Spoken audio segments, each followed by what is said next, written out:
lagi sama Zalfa Tokaili. Halo Roa, jumpa lagi dengan Mama Zalfa Tokaili. Hari ini kita akan vlog untuk tanamannya kita. Ya, karena kita mau update kebun kita ya.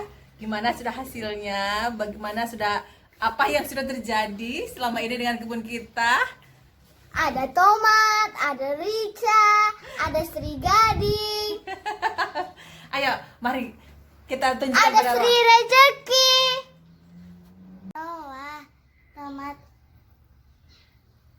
Sudah berbuah ya. berbuah. Iya, ini. Kemudian ini udara lagi panas sekali ya. Udara lagi panas sekali. Nah, ini Roa, lihat ricanya kita ya sudah muncul Roa. Ada juga yang kecil, ricanya kecil pendek, tapi dia sudah berbuah Roa. Cuma sekarang masih hijau. Ini. Oh, Zalfa tidak tahu. Ini 1, 2, 3, 4, 5, 6. Oh, ini model lagi ini. Ini yang banyak ini. Kan? Cuma dia masih oh ini digigit semut kayaknya, ini dia jadi kayak begini ya. Alhamdulillah ya Roa ya. Yang lainnya ini rica-rica ini dia belum menghasilkan apa-apa. Nah, sekarang Zalfa mau panen ya. Tunjukkan Mas. Iya, boleh lah. Kalau sudah mau petik. Susah. Inilah. Tuh. Tuh. Ini tidak panas ini. Ini. Coba pegang. Tidak. Nah, coba. Petik. Wow, one of your tomato. And then this one, another one. Ya, can. That's only lah. Yang anunya masih tunggu lagi. Oke, so inilah update kita punya tomat. Yang ini besar. Ini juga sedikit lagi nanti dia akan dipetik. Tuh di situ ya. Nah, ini dia masih segini-gini deh. Alhamdulillah. Nah Roa, setelah kita update dengan kebun Mama Zalfa itu, ya yang alhamdulillah sudah ada buahnya ya. Walaupun banyak tantangannya, yaitu hama-hama yang harus hama inilah, hama itulah. Tapi ya alhamdulillah juga sudah menghasilkan. Walaupun ya begitu masih dalam proses belajar ya. Alhamdulillah, disyukuri ya Roa ya. Nah sekarang di vlog kali ini Roa, Mama Zalfa ingin bercerita tentang membagi kisahnya Mama Zalfa kepada Roa sekalian. Mungkin saja bagi Roa bisa diambil manfaatnya ya. So yang bagi Roa yang belum subscribe, please subscribe. Bila video ini ada manfaatnya jangan lupa di share ya. Oke, jadi Roa ceritanya gini. Mungkin ada Roa yang bertanya-tanya ya, kenapa Mama Zalfa itu menikah di usia yang sangatlah sudah berumur ya, ibarat kata ya, sudah berumur baru menikah. Nah, jadi Roa, Mama Zalfa ini adalah anak yang dekat dengan ibu. Jadi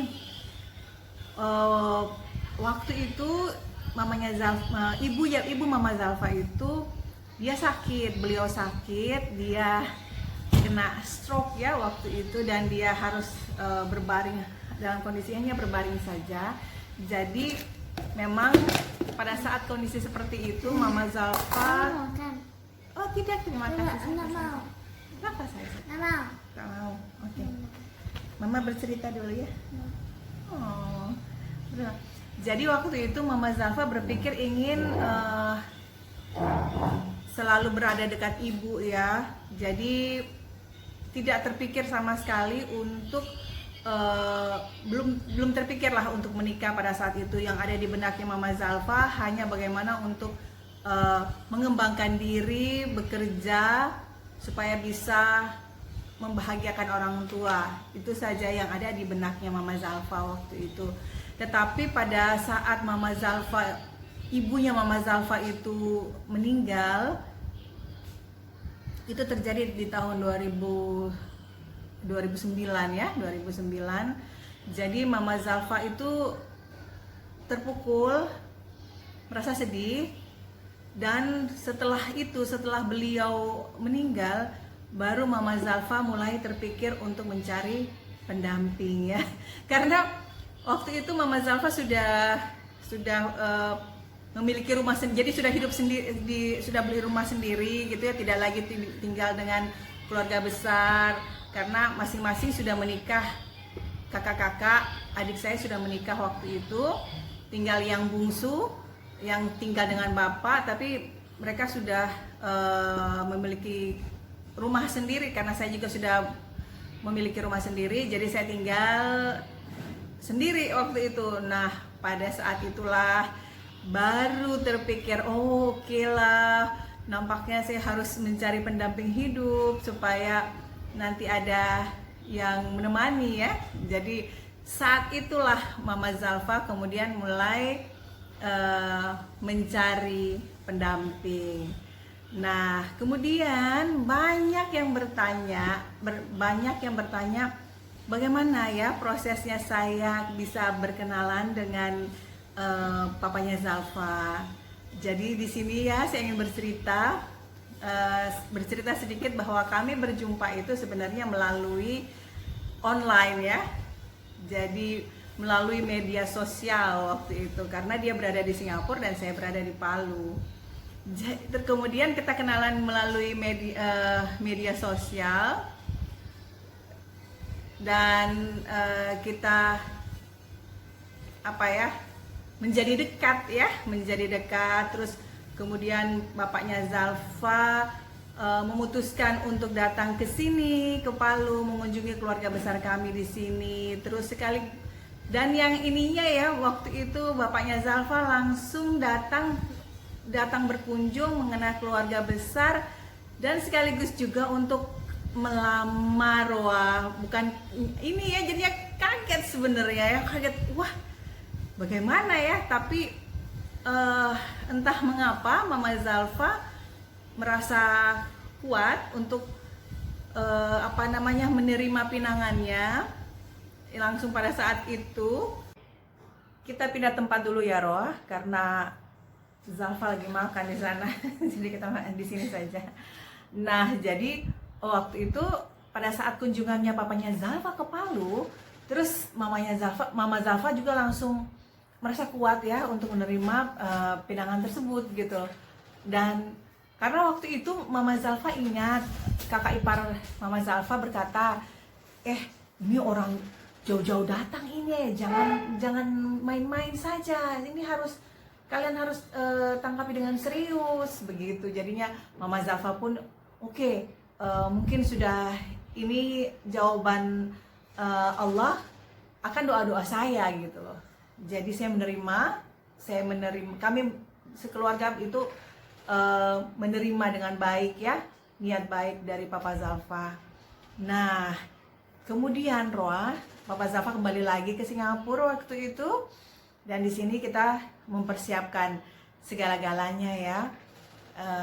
Tetapi ada satu cerita Roa yang namanya bila kita mempunyai niat baik dan itu akan dilangsungkan gitu, sebuah pernikahan pasti akan cobaannya akan banyak. Jadi Roa sekalian yang mungkin saja baru akan melakukan pernikahan atau melakukan pernikahan dan mengalami masalah atau cobaan, itu wajar ya, karena memang namanya setan akan menggoda, karena menikah itu kan sesuatu hal yang baik ya. Nah, itu pasti godaannya akan sangat tinggi, termasuk yang dialami oleh Mama Zalfa. Apakah itu Roa? Yaitu Roa mau tahu. Jadi pada saat itu 4 hari kalau tidak salah ya, 4 hari lagi menjelang hari H itu, jadi ibarat kata semua sudah settle ya, semua baik itu cateringnya, gedungnya, undangan sudah dicetak gitu loh. Sebagian malah sudah disebarkan ya, karena kalau kita di sini kan memang tinggal 4 hari lagi itu ya sebagian biasanya sudah jalan undangan ya. Nah, waktu itu kondisinya sudah seperti itu Roa. Jadi kita hanya untuk sudah fixnya menunggu mempelai pria datang dari Singapura ya. Dan ternyata Roa mau tahu, Roa sekalian mau tahu apa cobaan kami pada saat itu, yaitu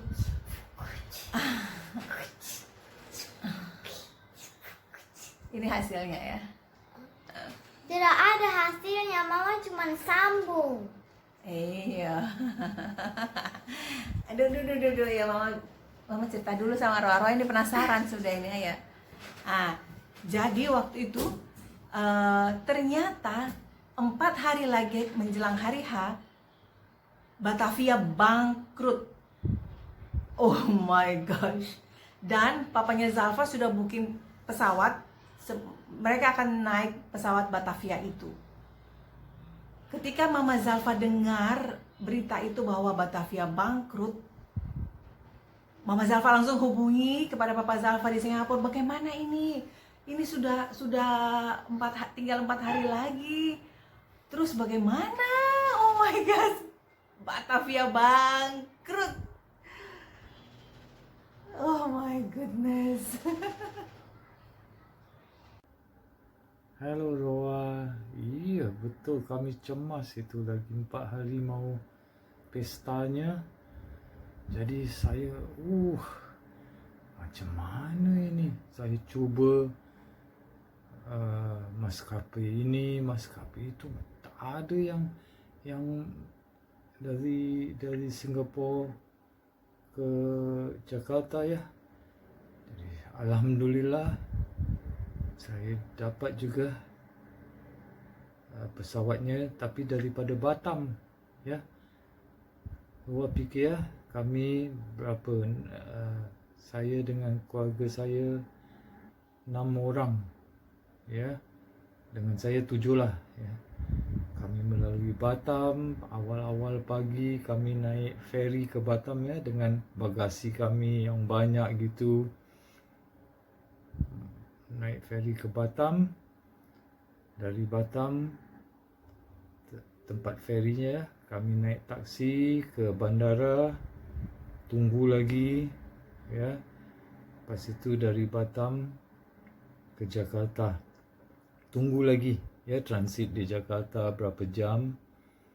Alhamdulillah kami sampai di Palu malam lah ya.